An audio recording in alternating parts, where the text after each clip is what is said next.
I am gonna go make coffee. You're gonna lay on my foot? What? I've arrived.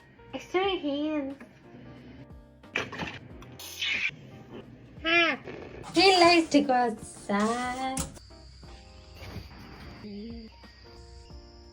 The disciples are going across the lake.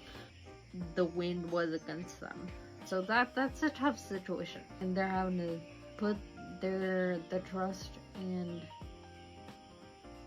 their faith not in just themselves and their physical strength to get through it, but in Jesus, which I like.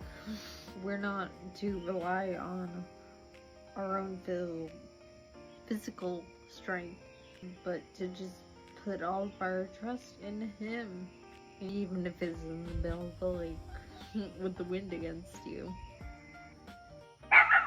Woo woo. Okay, bye.